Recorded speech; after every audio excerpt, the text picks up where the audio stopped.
જય ગાત્રાળ માતાજી. દાત્રાણા ગામથી ગોધમપુર જતા ગોધમા ડુંગરા ઉપર શ્રી ગાત્રાળ માતાજીનું મંદિર છે. આ એની સીડી છે, પગથિયા. આની બાજુમાંથી એને એક રસ્તો છે, એમાં આપણે વાહન પણ ડુંગર ઉપર વહી જાય છે. અને જાજા પગથિયા નથી, જો અમે પહોંચી ગયા. આ માતાજીનું મંદિર છે. અને આ મંદિર ઉપરથી દેખાતો એનો વ્યૂ છે. આજુબાજુના ખેતર છે, એ ખેતરનો વ્યૂ બધો છે. બહુ સુંદર દ્રશ્ય. આ માતાજીના મંદિરની થાંભલી બધી કંડારેલી, રંગરોગાન બહુ સરસ છે, કલરકામ. માતાજીનું મંદિર છે, કાચ છે એટલે તમને દર્શન નથી કરાવી શકતો. કાચમાં સામું પ્રતિબિંબ પડે છે, એટલે આ કાચ છે એની અંદર માતાજી છે. આ માતાજીનું મંદિર, એનો ઘુમ્મટ, નગારા,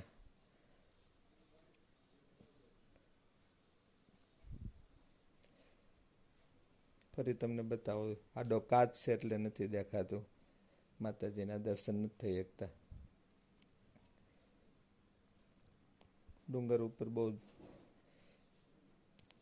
કારીગરી કરેલી છે.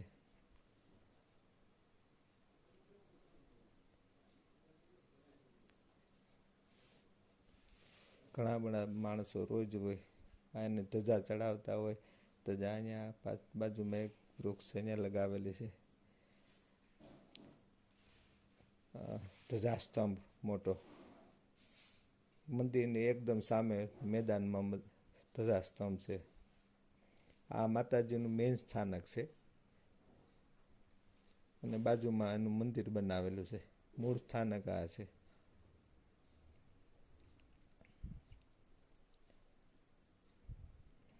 અહીંયા અત્યારે અમે દર્શન કરવા પહોંચી ગયા છીએ. માતાજીના મેઇન સ્થાનકના દર્શન કર્યા. આગળ જે હતો એમાં તો કાચને હિસાબે તમને દર્શન નથી કરાવ્યું, પણ આ મંદિરના દર્શન તમને કરાવ્યા. આ રિટર્નમાં પાછા અમે નીકળી ગયા છે. મારી સાથે આ એક ભાઈ મને મળ્યા, ત્યાંના ગોવાળ છે.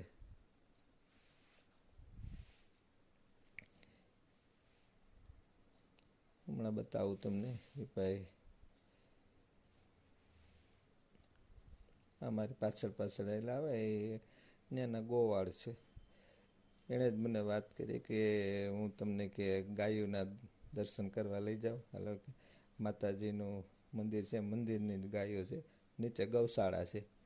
ડુંગર ઉપર આ મંદિર છે અને ગૌશાળા છે નીચે તળેટીમાં. તો તળેટીમાં ભાઈ કહે છે કે ત્યાં ગૌશાળામાં છે, હાલો આપણે ગાયોના દર્શન કરીને. કીધું વાંધો નહીં, હાલો ચાલુ કરી ગાયનું દર્શન. ઉપર જ્યારે પ્રસાદીની છે સુધી આ જો આ ગાયોના દર્શન, ગૌશાળા છે. આ ગાત્રાળ માતાજીની ગાયો છે આ બધી.